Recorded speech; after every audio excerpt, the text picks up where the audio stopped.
What's up, everybody? This is the Tech Preacher. So the Rodecaster video, right, runs my entire studio when it comes down to video. I record all my videos, I sync all my audio and everything on the Rodecaster video. I have two Rodecaster videos and a Rodecaster Pro 2. Now, it runs everything in my studio. I made videos about my studio setup, but I had a user hit me up and ask me, and they told me that they was having audio sync issues coming from their Rodecaster video. And then I explained to them that I was running multiple devices in my audio chain, and they was like blown away. They're like, no way, you got to have audio sync issues with the Rodecaster video. So in this video, I'm going to show you the devices that I'm using for my audio going into the Rodecaster video. Also, I'm going to show you how to fix your audio sync issues right on your computer, and you can do this on the Rodecaster video, but I'm going to show you on the computer side. So let's have some fun. Sit back, relax, and get your popcorn ready and follow me on this journey. Let's go.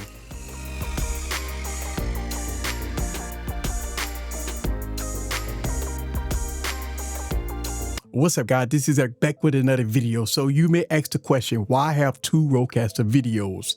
Well, I'm using 4 computers and 6 cameras right now.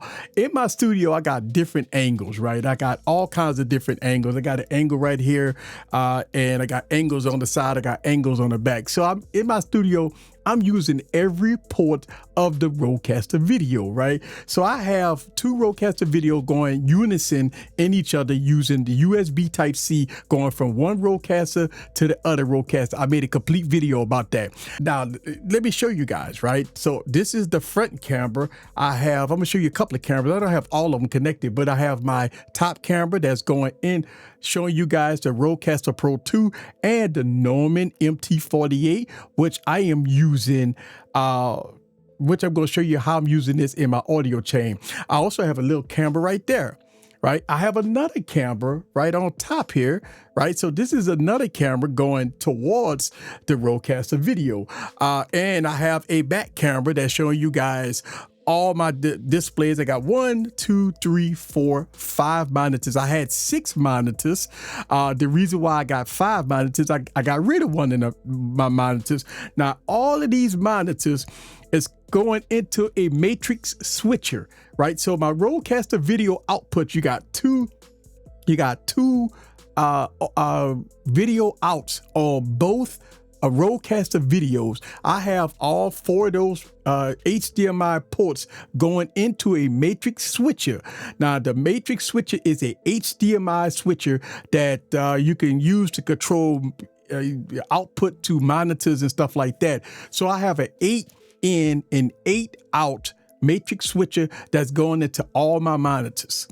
All right, I know that's a mouthful, but the Rodecaster video I'm recording with it right now is running the show. Now, let's talk about my audio chain. Right now, I have 2 microphones connected. I have a Sennheiser MKH 416. Right here is my top microphone. Then I have the Warm Audio 8000G. That's my second microphone. So I use this microphone a lot for voiceovers, for my live streams and stuff like that. Well, I use the MKH 416 for videos if I don't want to have, microphone in my shot. Okay.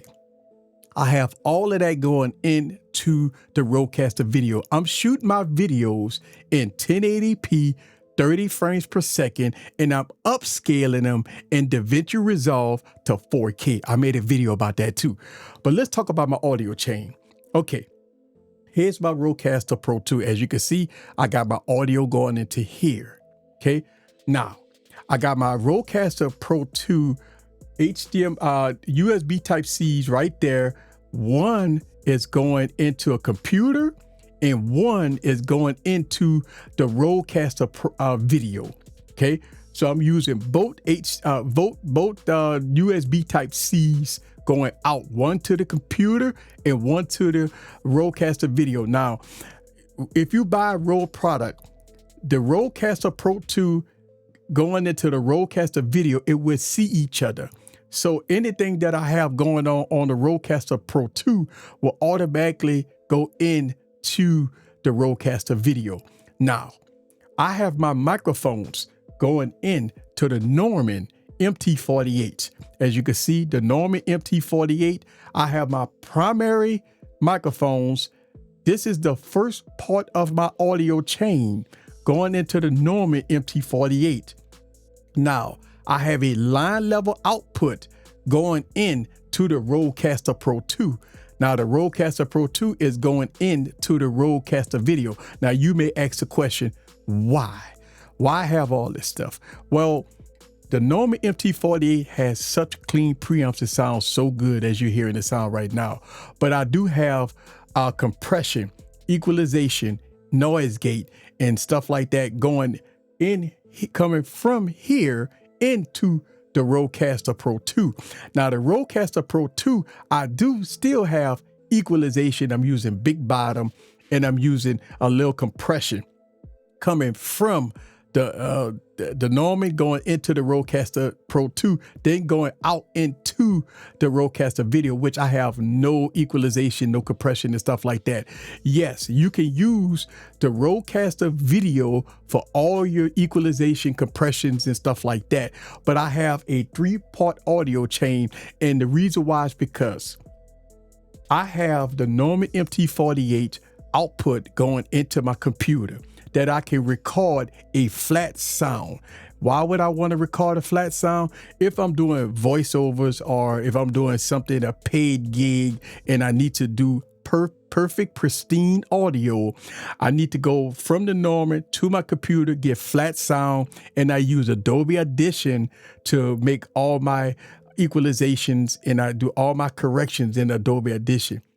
Now, when I'm recording my YouTube videos, I'm going from the Norman MT48 to the Rodecaster Pro 2 to the Rodecaster video, and I have full equalization, compression, noise gate, and stuff like that, right?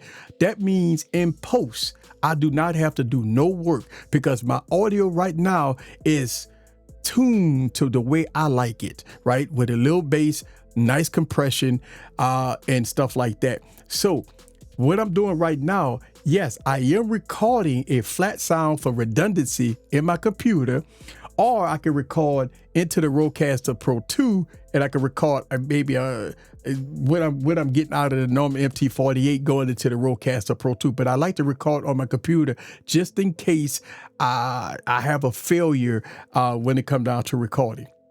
Okay, so that is my audio chain. Let's talk about the sync issues that you might be having. And let me go to my computer. Okay. And go from here. Okay. So here's the computer. Here is the Rode application that's open on my PC. And as you can see, I have the Rodecaster Pro 2. I have 2 Rodecaster videos, all unison on the application. So let's go to the fix your sync issues. Now, the way I fix my sync issues, that I had to do this over and over until I got it right. You want to go into your audio mixer, and as you can see, I'm using USB 4, right? Because the Rodecaster Pro 2 is on USB 4. So I believe if I click this, it's 0 gain and everything, and it says Rodecaster Pro 2. So I have the Rodecaster Pro 2 going into the 4th input, the USB input of the Rodecaster video, and I don't have no gain on it. And the reason why is because I don't need any gain. But yes, so that is going to USB 4, and it recognizes it as the Rodecaster Pro 2. Okay, let's talk about your sync issues. Right here, they got what's called frames. And as you can see, I'm recording right now. 10 minutes in this video, I talk too much. So what you want to do is you want to click on audio delay. and you might have to record yourself a few times and click on audio delay until you get it right. You might want to write it down to say you want to go 1 frame, 2 frame delay, 3 frame delays, 4 frame delays. Now, I believe out of the box, I believe the Rodecaster video is at 3 frames or 3 to 4 frames. So you may have sync issues based off of that. But since my audio chain have so much stuff going to it with equalization, master capellas and stuff like that, it has a delay already. So I do not need a delay. So I have my delay at 1. Okay, so that helps me out a lot. And that's one solution that will help you with your sync issue. I believe that this is probably the only issue that you could probably fix fast without going into your video editing software to fix. Okay, now let's talk about a second solution. Now I use DaVinci Resolve, okay? And in DaVinci Resolve, you can also do this in your project line. Now, this is my DaVinci Resolve. This is all my Rodecaster video files right here. These are all my files. The computer that I'm using is going to be the Mac Studio, and I have like 2 docks for many ports on there. So I have, a couple of SSDs and all kinds of things that's on my Mac Studio. Okay, so if this is the second way on how to fix your sync issues. So when you open up a file, you have audio file and video files. These are going to be your separate audio files for your video. What you could do here is that you can take and add your video file on your timeline and have your audio file on your timeline, and you can match it up like that. But you don't even have to do all of that. You can go back here, go straight to your video, okay? And just say I want to put this video on my timeline. Okay, so you put your video on the timeline, and as you can see, I have the video part and I have the audio part. Now you can sync your video like this. Now it's gonna be a little tricky at this point. What you got to do is you got to look at the video and you have to match the audio with the video. And I know it's a little tricky, but you can right click on the timeline on the video itself, and you see what's called link clips. Now, if I unlink that, okay, see, I unlink that, I can take my audio and I can move it. Okay. So at this point, you could do it manually by just looking at the video and kind of matching the voice with the audio. Now that's the hard part.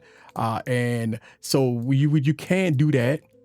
Right. And there it is. Right. So you could do that also in your video editing software. It doesn't matter if you use a Premiere Pro, Final Cut Pro, or DaVinci Resolve. You could do that. I'm using the same shirt in this video. Wow. Okay. So and after that, in order to fix your audio, while we talking about audio, and if you don't want to do any type of,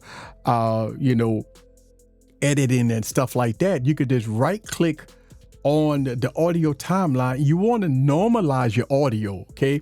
And it's going to already have it -23 LKFS, okay? And just normalize your audio. You want to do that.